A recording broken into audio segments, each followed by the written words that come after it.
गुरुदेव मेरे दाता,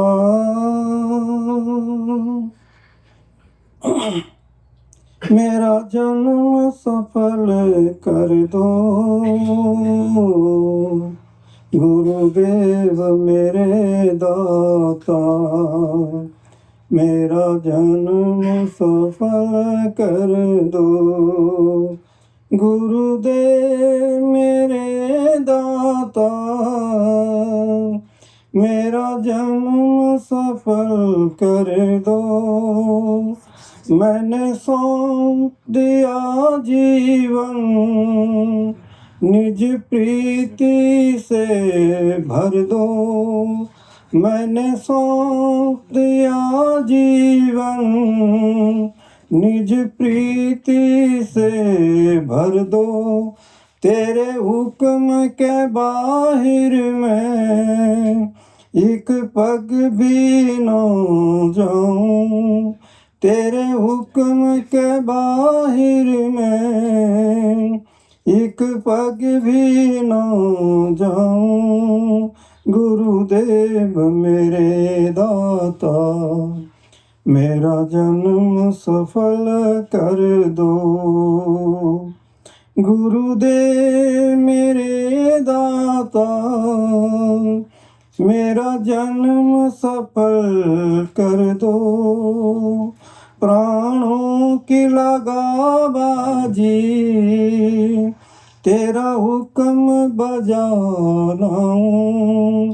प्राणों की लगा बाजी, तेरा हुक्म बजा लाऊं।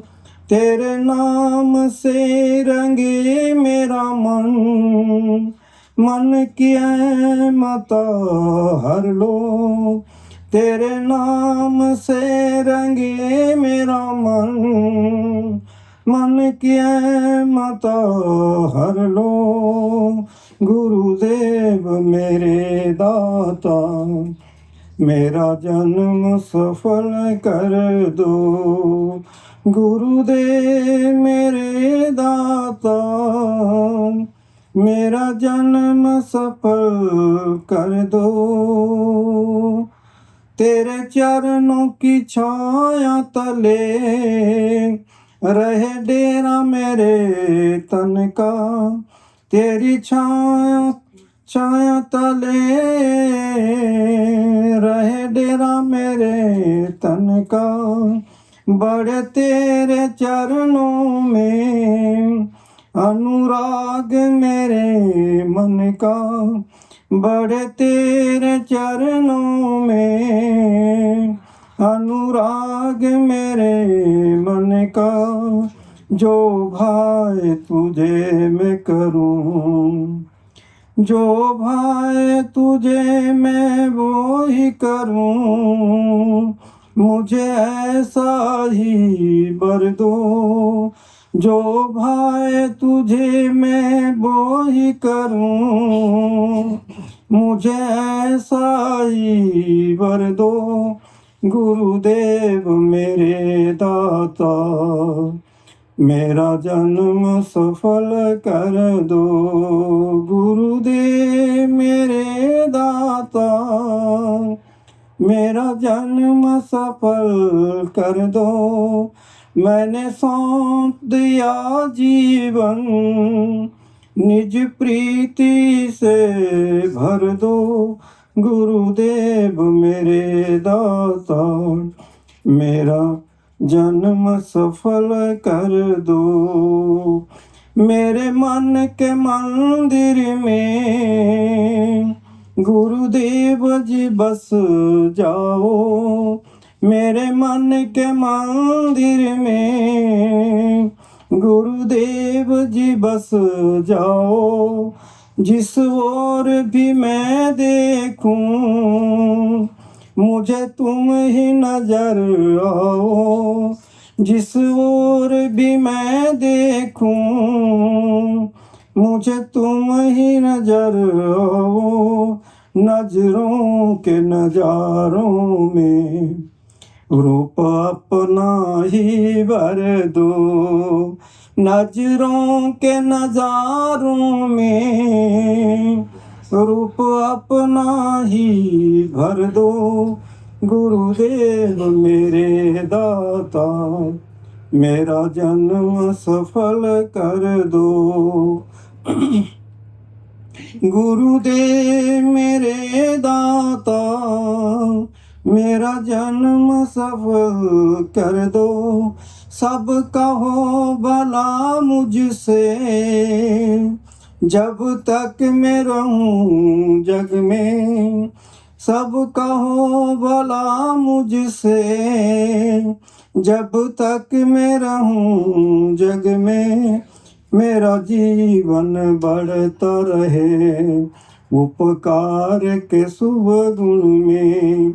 मेरा जीवन बढ़ता रहे उपकार के शुभ गुण में।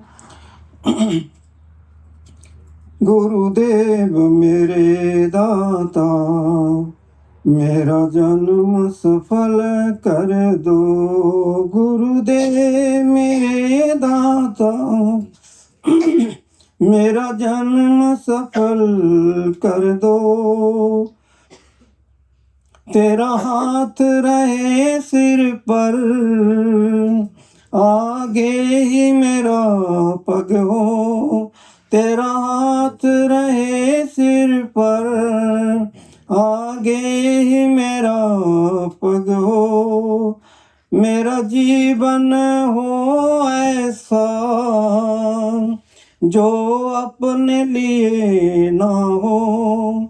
मेरा जीवन हो ऐसा जो अपने लिए ना हो। तन मन और धन से औरों की सेवा हो। तन मन और धन से औरों की सेवा हो।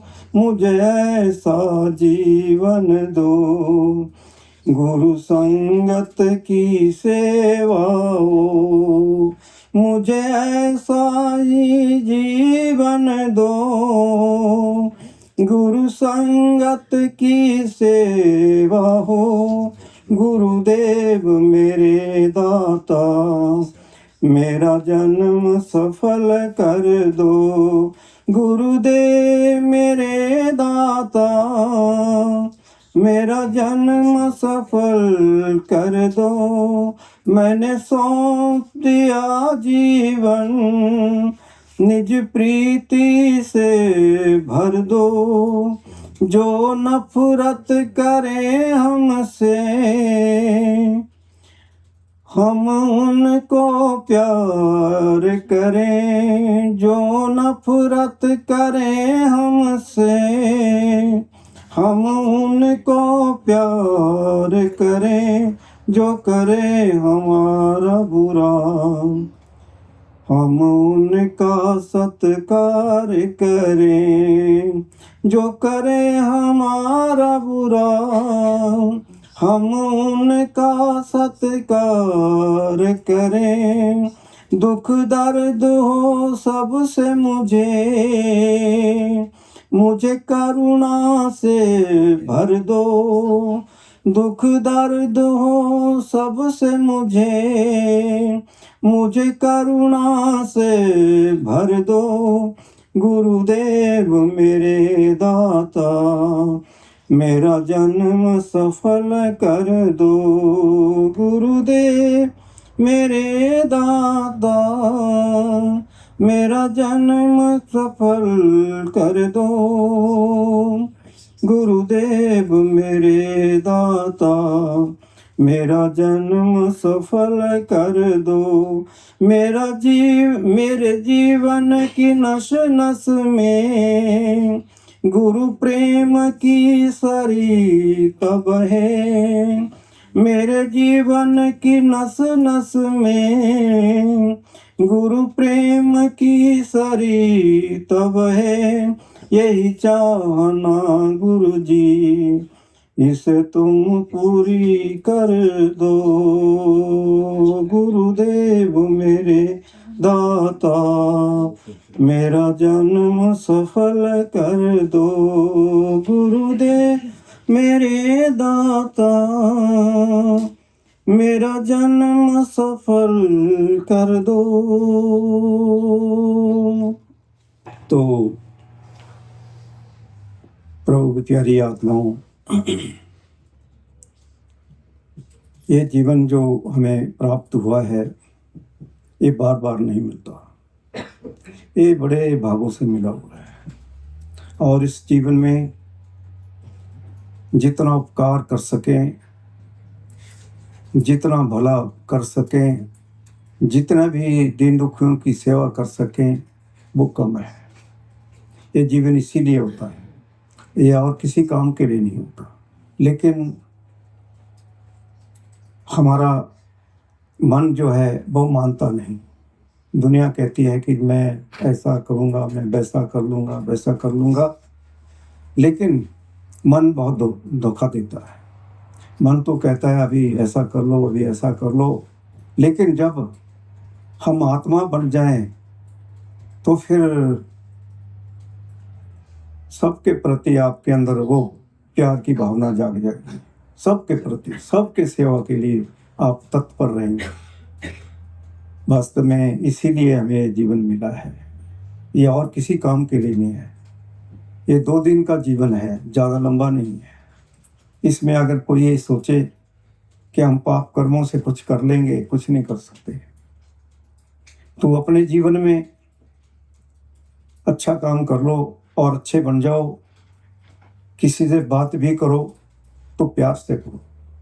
सो हृदय वाचा मधुर्या, बात भी करें किसी से तो तू तड़ाके वाली बात ना करें, प्यार से बात करें ताकि उसके दिल को कोई ठेस ना पहुंचे।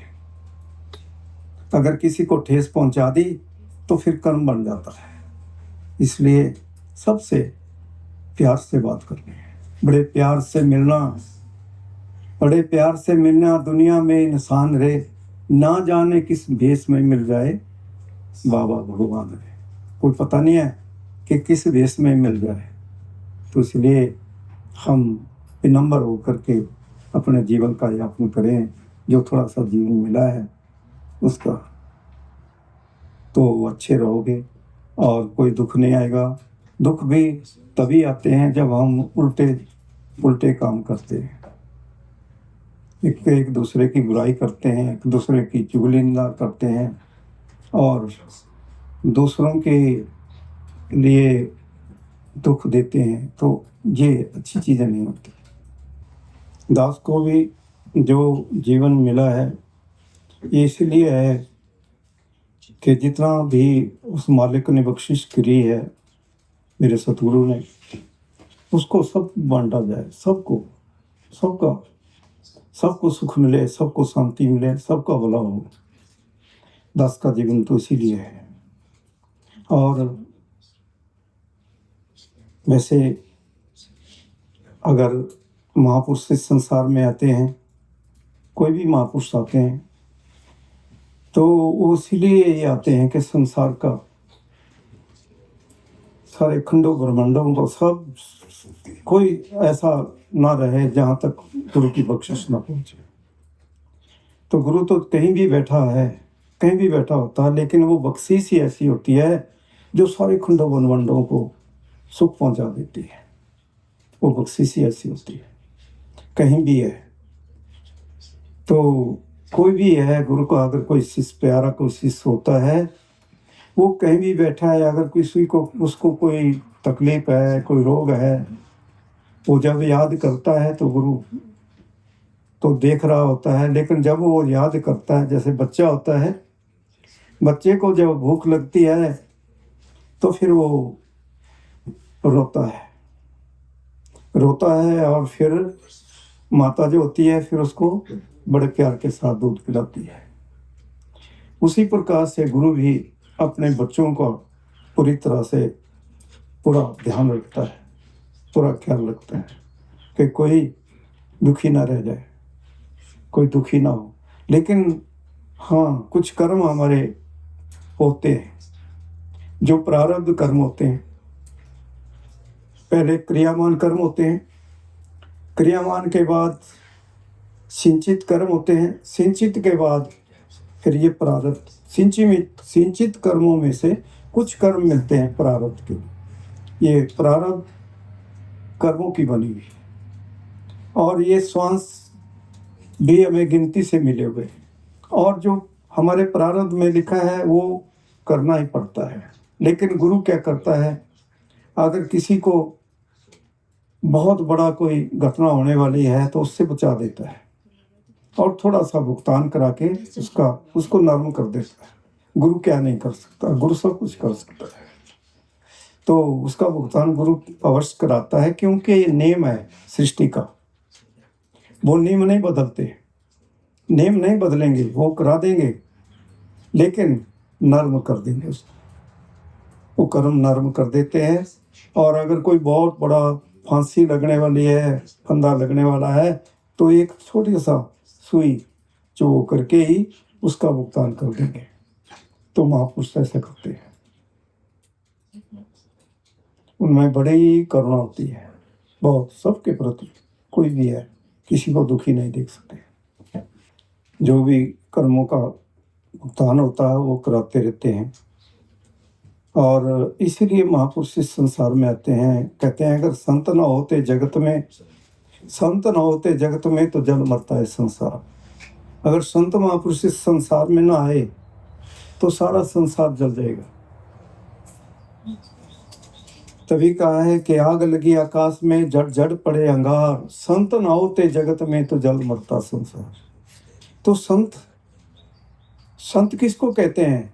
जहाँ शांति है, जहाँ शीतलता है, जहाँ वो आनंद की धारा बरस रही है, जहाँ से आनंद की धारा बरस रही है सबके लिए, और वो सुखी हो रहे हैं, तो उनको सुख मिलता है देख करके कि सब सुखी हो रहे हैं। बहुत खुशी की बात है, सब खुशी हो रहे हैं। तो गुरु नानक देव जी थे, बहुत बड़े महापुरुष हुए। तो जब इस संसार में आए तो पिता ने कहा, उस समय की बात थी, तो पिताजी ने कहा कि बेटा अब आप कुछ कारोबार कर लो। कि पिताजी मैं तो कारोबार कर ही रहा हूँ, और मुझे जिस चीज़ की तलाश है बस वो है, बाकी मैं कारोबार तो चला हुआ है। कहते हैं नहीं, कोई व्यापार करके आओ। और उस समय पैसों की बहुत बड़ी कीमत होती थी, पैसा होता भी नहीं था उस समय, बहुत कम होता था। तो उनको कुछ रुपए दिए कि जाओ कुछ व्यापार करके आओ। चुप चले गए, और रास्ते में कबीर साहब का काफिला, संगत साथ में चली है कबीर साहब की, और कबीर साहब कहीं जा रहे हैं, तो भूखे प्यासे चले हुए हैं। महापुरुषों का तो ऐसा ही होता है, चलते रहते हैं, अगर कहीं भोजन मिल गया तो ठीक है, नहीं तो चले हैं भले के लिए, उनको क्या जरूरत है ऐसे भागने की। तो सारा दिन चलते चलते, तो रास्ते में गुरु नानक देव ने देखा, तो उनको पता चल गया कि अब मुझे गुरु मिल गए। तो उन्होंने जो पैसे दिए थे उसका बहुत सामान, बहुत कुछ मंगवा करके, और उनको जितनी संगत थी उनको भोजन बनवा दिया, उनको भोजन खिलाया बड़े प्यार के साथ, और जो पैसे बाकी जितने भी बचे सारे कबीर जी को सेवा में दे दिए। और फिर उनसे नाम मिल गया, और फिर आ गए। तो पूछा पिता ने कि बेटा कितना व्यापार करके आए? कि पिताजी इतना व्यापार करके आए, बहुत बड़ा व्यापार करके आ गए। तो नाम अमोलक रतन है पूरे सतगुरु पास, सतगुरु से लग गया देखकर रतन प्रकाश। तो नाम वो अमोलक वस्तु है जिसकी कीमत कोई दे नहीं सकता। सारी दुनिया का धन भी रख दो तब भी कीमत नहीं हो सकता, ना कोई ले सकता है ना दे सकता है। तो उनको नाम मिल गया, और वो तो बने बनाए आते हैं महापुरुष। और फिर उनका भी कार्यक्रम शुरू हो गया, वो भी चल पड़े। जब पूर्ण हो गए, सारी ताकत आ गई उनके पास परमात्मा की, उस मालिक की, तो फिर चल पड़े। तो उनकी सेवा में मर्दाना जी आ गए, बाला जी आ गए और वो साथ साथ चलते थे। तो जब पूरा दिन बीत जाता था, भोजन नहीं मिलता था, पानी नहीं मिलता था, तो कहते थे कि महाराज आप तो महापुरुष हैं, हम तो ऐसे ही हैं, हमें भूख भी लगी है, प्यास भी लगी है, अब क्या करें। तो शाम हो गई है, तो शाम तक कोई भोजन नहीं मिला, धूप पड़ रही है, ऊपर से गर्मी पड़ रही है, चले हुए हैं और शाम हो गई। तो एक स्थान पे रुक गए। तो उनको पता चला, बाला मर्दाना को और दोनों को पता चला कि यहाँ कोई राजा है, यहाँ का जो किंग है, उसके 70,000 वर्ष के बाद एक बेटा हुआ है। 70,000 वर्ष के बाद, तो 70 वर्ष के बाद एक बेटा हुआ है। तो 70 वर्ष के बाद बेटा हो जाए, 100 वर्ष की तो आयु होती थी कलयुग के अंदर। तो वो कहने लगे, उनको पता चला कि वो कहने लगे कि महाराज हम कुछ आपको भी ले आते हैं प्रसाद, और हम भी कुछ जलपान करके आते हैं। तो गुरु नानक जी तो सब कुछ जानते हैं कि हाँ भाई ठीक है जाओ, चले गए। तो जब वो वहाँ पहुँचे तो वहाँ कोई नच रहा है, कोई टप रहा है, बड़ी बजा बजा हो रही है, बहुत खुशियाँ मना जा रही है, बड़ा कुछ बांटा जा रहा है, खाने पीने के लिए रुपया पैसा बहुत कुछ बांटा जा रहा है वहाँ पर। और बड़े समय के बाद एक पुत्र हुआ, उनको बड़ी खुशी हुई। तो उन्होंने भोजन किया वहाँ, और गुरु नानक देव को भी लेके आए। तो आए कि महाराज आप भोजन कर लीजिए। तो गुरु नानक देव जी ने बड़े जोर का हुंकार भरा, बहुत जोर का हुंकार भरा। तो कहते हैं महाराज आपकी तो आप ही जाने क्या बात है, हमें क्या पता। तो उनको तो पता लग गया भी जिसकी खुशियां मना रहे हैं वो तो थोड़े समय के लिए है, सुबह तो मातम पड़ जाएगा। उनको बड़ा दुख हुआ। तो जब सुबह हुई तो कहने लगे महाराज अभी चलना है, धूप पड़ जाएगी, फिर अभी चलना है तो कुछ जलपान कर लेते हैं, हम लेके आते हैं। उनको पता था कि वहाँ मिल रहा है। अब जब वहाँ गए तो देखा तो वहाँ कोई रो रहा है, कोई पीट रहा है, कोई बड़ी बुरी हालत है, चीख रहे हैं बहुत। वो बेटा जो था राजे का वो मर गया, वो एक दिन के लिए आया था। तो वहाँ मतलब मातम पड़ा हुआ है। तो वापस आ गए। तो वापस आ गए, महाराज अब चलते हैं। क्यों भाई क्या बात है? कि महाराज जो बच्चा हुआ था वो तो चला गया, अब वहाँ तो मातम पड़ा हुआ है, तो रो रहे हैं, टप रहे हैं, बड़ा दुख मना रहे हैं। तो चल पड़े वहाँ से। तो महापुरुष तो ऐसे होते हैं कि देखो उनको इतना दुख हो गया कि इतने समय के बाद पुत्र हुआ और वो तो मर जाएगा। तो उनको इतना उन्होंने होका भरा, इतना दुख हुआ उनको, जिसका वर्णन। तो ये चीज़ होती है। हम क्या करते हैं, अगर कोई गुजर जाए तो हमारे को कोई फर्क नहीं पड़ता कि चलो उसको थोड़ा लकड़ी डाल के आते हैं, या चलो थोड़ी सी सांत्वना दे के आते हैं उसके परिवार को। ऐसा कुछ नहीं है। अब ऐसा ही हो गया है संसार में, कोई पता नहीं चलता, बस अपनी मस्ती में मस्त है। कोई मरे, कोई रहे, कोई आए, कोई जाए, बस अपना आप ठीक होना चाहिए, बस दूसरों का कुछ नहीं। जो दूसरों का भला मांगता है, जो दूसरों का भला सोचता है, उसका भला तो स्वतः ही हो जाता है। जो दूसरों का भला करता है उसका स्वतः ही भला हो जाता है। उसको दुख कैसे आएगा? उसको दुख नहीं आता। सतगुरु सबना दा भला मनाएदा, किस दा बुरा क्यों हुए। तो सतगुरु जो गुरु होता है वो उन्होंने तो सबका ही भला करना होता है, वो किसी का बुरा नहीं देख सकते। सबका भले के लिए आते हैं, चाहे कोई है उसने नाम लिया है नहीं लिया है, उनके लिए सब बराबर होते हैं। लेकिन इतना जरूर है कि वो सबको नरकों से बचाना चाहते हैं कि बच जाएं। लेकिन जो बचना नहीं चाहता वो आएगा कैसे? वो आ नहीं सकता, वो नहीं आएगा। अब उस समय गुरु नानक देव जी को कुरैया कहा, क्या कुछ नहीं कहा। दुनिया तो ऐसी होती है, उनसे बोझे उठवाए, जेलों में डाल दिया, कितना दुख दिया। महापुरुषों को, जितने भी आज तक महापुरुष आए, किसी को सुख नहीं मिला। जितने भी आज तक आए, किसी को सुख नहीं मिला।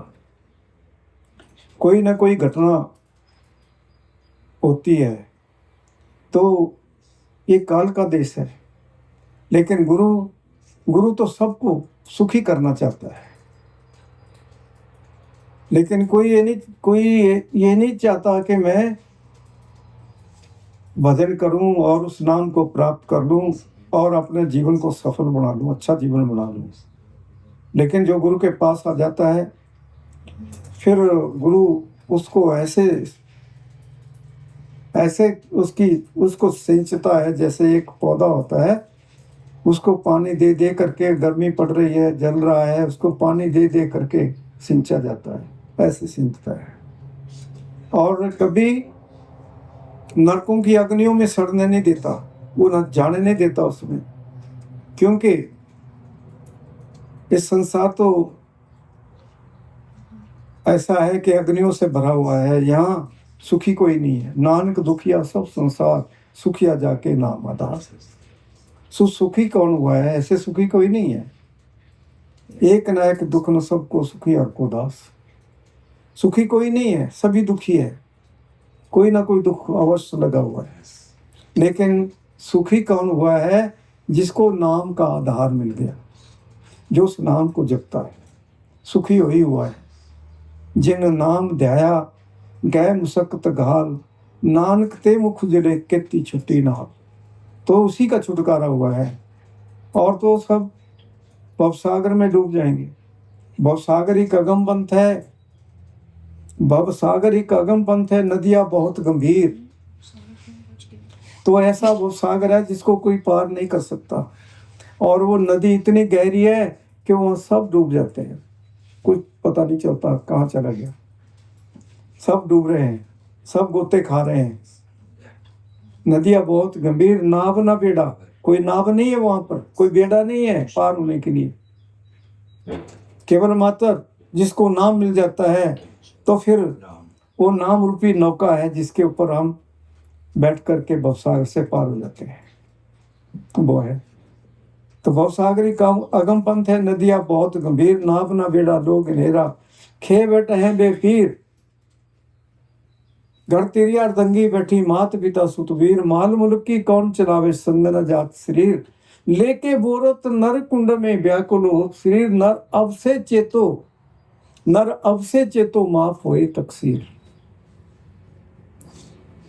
तो चेतना कोई नहीं है, समझ किसी को नहीं लगता। और गुरु तो बहुत समझाता जिस प्रकार पिता होता है, माता होती है, अपने बच्चे को समझाती रहती है, ऐसा ही गुरु भी अपने बच्चों को समझाता है। मेरे सदगुरु परम संत ठाकर सिंह जी, आपने देखा होगा, आपने सत्संग सुना होगा, तो उनका बड़ा विराग भरा सत्संग होता था, बहुत विराग भरा सत्संग होता था। और उनके आंसू झरझर बरसते थे। वो किसी को दुखी नहीं देखते, बहुत समझाते थे और आंसू बहते थे।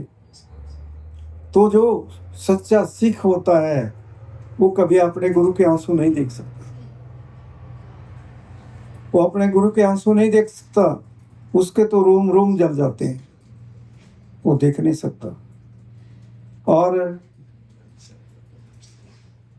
हम भी दुनिया में, संसार में आए हैं, चलो नाम भी मिल गया, गुरु भी मिला, लेकिन गुरु को याद नहीं करते हैं।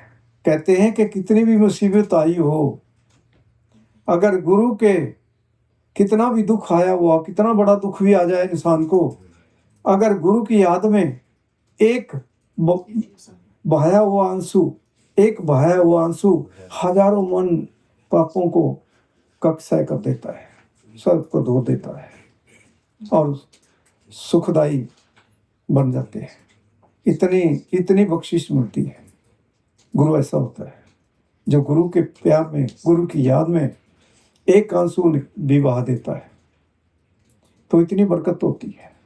वो सबके हित के लिए, सबके लाभ के लिए लगा हुआ है, सबको सुख पहुंचाना है, उसका यही कार्य होता है। को और कोई नया कार्य नहीं होता, यही कार्य होता है।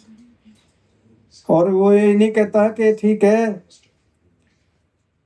वो तो पूरी दुनिया में एक एक को ढूंढता है कि मेरे जीव कहाँ कहाँ दुखी है, कहाँ कहाँ बैठे हैं, कहाँ कहाँ, एक एक को ढूंढ ढूंढ के निकालता है। जो शरण आए तिस कंठ छुड़ाए, जो भी गुरु के पास आ जाता है उसको अपने बड़े प्यार से अपने हृदय से लगाता है, इतना प्यार करता है। तो गुरु ऐसा होता है। गुरु जैसा कौन हो सकता है? गुरु जैसा कोई नहीं इस संसार में। इस संसार में तो सभी तोड़ने वाले ही हैं, सब तोड़ने वाला ही है, जोड़ने वाला तो गुरु ही है, वही जोड़ता है। तो संसार के लिए हम सुबह निकल जाते हैं, संसार में जाते हैं, टूटते हैं, सारा दिन थक जाते हैं, फिर टांगे फंसा के प्रसार करके जीव लेट जाता है कि चलो जी राम कर लेते हैं, राम कर लेते हैं। राम करने का मतलब क्या होता है कि राम की गोदी में आ जाए, गुरु की गोदी में आ जाए, तो फिर वो जोड़ता है। सुबह होती है तो उठता है तो तरोताजा हो जाता है, उसमें ताकत आ जाती है, फिर भागता है संसार की तरफ, फिर शाम को फिर आता है, फिर वो ये दशा उसकी होती है। तो ऐसे ही चला हुआ है। तो ये संसार सुखों वाला संसार नहीं है, ये दुखों भरा संसार है। यहाँ दुख ही दुख है, दुख ही दुख है। लेकिन दुख तदे जद बिसर जाए, दुख तभी आते हैं हमारे को जब हम उस मालिक को बुला देते हैं, उसको भूल जाते हैं। सुख में कहते हैं ना, दुख में सिमरन सब करे। दुख आता है तो सुमिरन करते हैं, भजन करते हैं। जब सुख आ जाता है तो कोई भजन नहीं करता। दुख में सुमिरन सब करे, सुख में करे ना कोई। जे सुख में सुमिरन करे तो दुख काहे कोई। दुख हो ही नहीं सकता। फिर सुख में भी दुख में भी उसको याद रखो, उसको याद रखो। सुख में सुख आए दुख आए हमेशा याद रखो कि एक तू ही है सच्चा सुखदाता, और कोई नहीं है संसार में, तू ही है। तो लाल ज्वार भरे भंडार तोट नावे जपू निरंकार। तो आपके पास भंडारों के भंडार भरे पड़े हुए हैं जो आपको सुख दे सकते हैं, सुख पहुंचा सकते हैं, सुखी कर सकते हैं। लेकिन वो ताले लगे हुए हैं, और वो ताले कब खुलेंगे? जब चिट्ठी आ जाएगी तब खुलेंगे। तो उनको खोलो और फिर आनंद करो, फिर कोई कमी नहीं है। फिर खाओ खर्चो रल मिले भाई, टूट ना हो बदो जाए, फिर कमी नहीं पड़ती। फिर बांटो उसको, सबको, सबके भले के लिए कार्य करो। तो इसलिए ये मानवीय जीवन है। पशु पक्षी भी होते हैं, इंसान तो एक दूसरे के साथ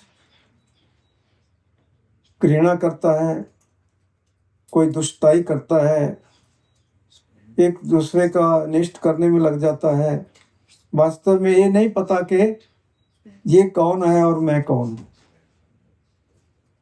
हम सब ये वो एक ही है, एक ही है। कोई दो नहीं हो सकते, एक है। जिसने सारी सृष्टि का विस्तार किया वो सब एक ही है, सब में समाया हुआ है। पत्ते पत्ते में उसकी सत्ता है, कहाँ नहीं है। एक एक पत्ते के अंदर वही है, तभी हरा है पत्ता, देख लो, तभी हरियाली है, नहीं तो सूख जाता। और एक गंदगी में भी कीड़ा पड़ा हुआ है, उसमें भी उसकी सत्ता है, उसमें भी वही है, कहीं भी है। लेकिन वो गंदगी में क्यों पड़ा है? उसने कोई कुकर्म किया है, कोई ऐसा कर्म किया है जिसके कारण उसको गंदगी का कीड़ा बनना पड़ा है। उसके कारण कोई ऐसा कर्म किया है तो बचना चाहिए इंसान को, कोई भी गलत कार्य नहीं करना चाहिए। गलती कभी भी नहीं करनी चाहिए। जो भी अगर अच्छा ना हो सके, भला ना कर सके, तो बुरे पंथ मत जा, और मत फल चाखे नहीं, तो विष फल काहे को खा। अगर किसी का भला भी नहीं कर सकते तो किसी को दुख भी क्यों पहुंचाना है, किसी को दुखी भी क्यों करना है। किसी के अगर कोई कार्य करना है तो किसी के हित लाभ के लिए कोई कार्य करो, अगर कर सकते हो वो करो, तब लाभ है। अगर एक दूसरे की बुराई करेंगे तो क्या मिलेगा। बुराई किसकी कर रहे हैं? गुरु तो सब में बैठा है, कहाँ नहीं है, सबके अंदर है। वही तो हमारे जीवन का आधार है, उसी की कृपा से तो जीवन आ रहा है, वो सब में बैठा है। फिर मंदा की सुनो आखिए, मंदा की सुनो आखिए सब आपे आप। फिर बुरा किसको कह सकते हैं आप? बुरा किसी को नहीं कह सकते, क्योंकि सब में वो गुरु बैठा हुआ है, वो मालिक बैठा हुआ है सब में। तो ये हम कभी विचार नहीं करते कि हमने किसको बुरा बोला। हम सब एक ही है, अलग नहीं हो सकते, अलग है नहीं। सारा संसार जितने भी 84 लाख जिया जो सब एक ही है। कबीरा कुआं एक है, पनियारी है अनेक, भांत भांत के बर्तन वह पानी सब में। पानी तो सब में एक ही है। एको देव सर्वभूते सर्वव्यापी सर्वभूत अंतरात्मा कर्माध्यक्ष सर्वतजवाद साक्ष्य तक निर्विच। तो एक ही है, हम सब अलग नहीं हो सकते, लेकिन हम विचार नहीं करते और एक दूसरे की बुराई करते हैं, एक दूसरे की चुगली निंदा करते हैं, एक दूसरे को बुरा सोचते हैं। ऐसा हरगिज नहीं करना चाहिए, ऐसा कभी भी नहीं करना चाहिए, बहुत बुरी बात होती है। अगर किसी को सुख भी नहीं पहुंचा सकते तो उसको दुख भी मत पहुंचाओ, पाप के भागीदार मत बनो। हम पाप के भागीदार बनते जा रहे हैं। लेकिन गुरु अपने शिष्य को समझाता है कि देखो आप बहुत गलती करते हो, वे गलतियां ना किया करो। तो गलतियों से बचाता है, और गलतियों से बचाने के लिए वो आता है, ताकि हमारे जीवन का अच्छा निर्माण हो सके, अच्छा जीवन बन सके।